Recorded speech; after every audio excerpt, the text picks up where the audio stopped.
Keeping the pictures of holy persons. Master. One should keep pictures of holy men in one's room. That constantly quickens divine ideas. Banerjee. I have your picture in my room. Also the picture of a sadhu living in the mountains, blowing on a piece of lighted charcoal, in a bowl of hemp. Master. It is true that one's spiritual feelings are awakened by looking at the picture of a sadhu. It is like being reminded of the custard apple by looking at an imitation one. Or like stimulating the desire for enjoyment by looking at a young woman. Therefore I tell you that you should constantly live in the company of holy men. To Banerjee. You know very well the suffering of the world. You suffer whenever you accept enjoyment. As long as the kite kept the fish in its beak, it was tormented by the flock of crows. One finds peace of mind in the company of holy men. The alligator remains under water a long time, but every now and then it rises to the surface and breathes with a deep wheezing noise. Then it gives a sigh of relief.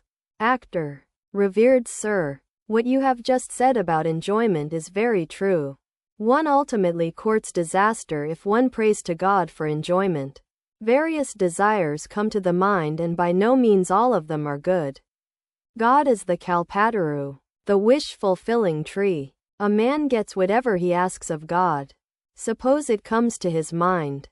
God is the Kalpataru. Well, let me see if a tiger will appear before me. Because he thinks of the tiger, it really appears and devours him. Master. Yes. You must remember that the tiger comes. What more shall I tell you? Keep your mind on God.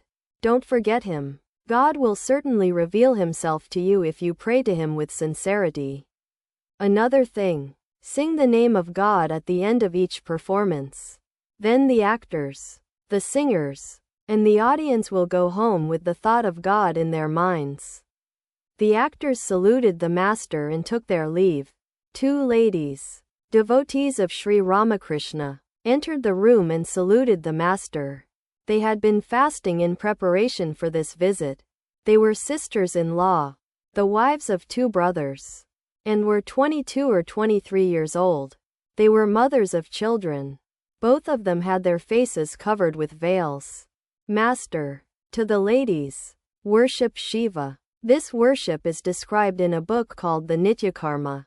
Learn the rituals from it.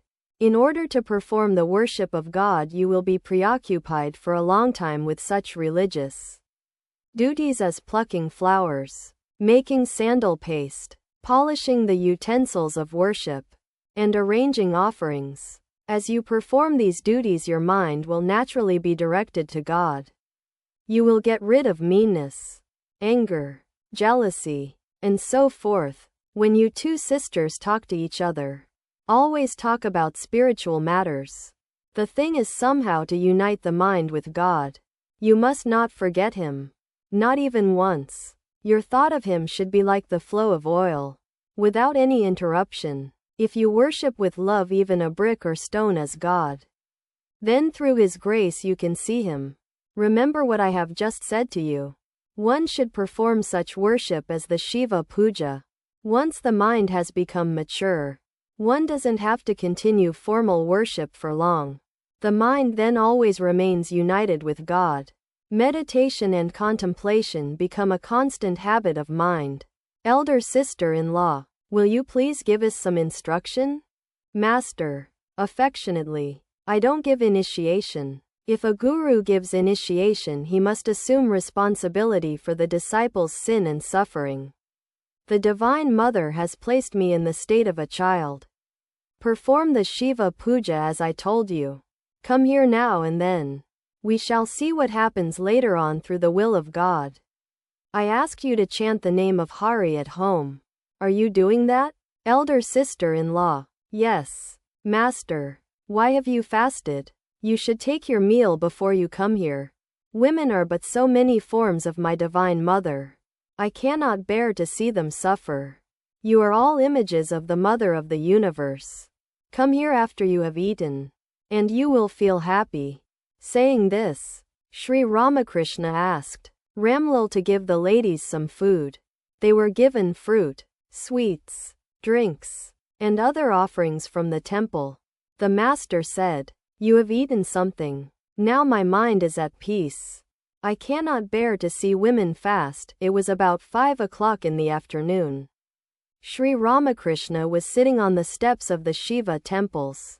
Adhar, Dr. Natai, M. and several other devotees were with him. Master, to the devotees, I want to tell you something. A change has been coming over my nature. The master came down a step and sat near the devotees. It seemed that he intended to communicate some of his deeper experiences to them.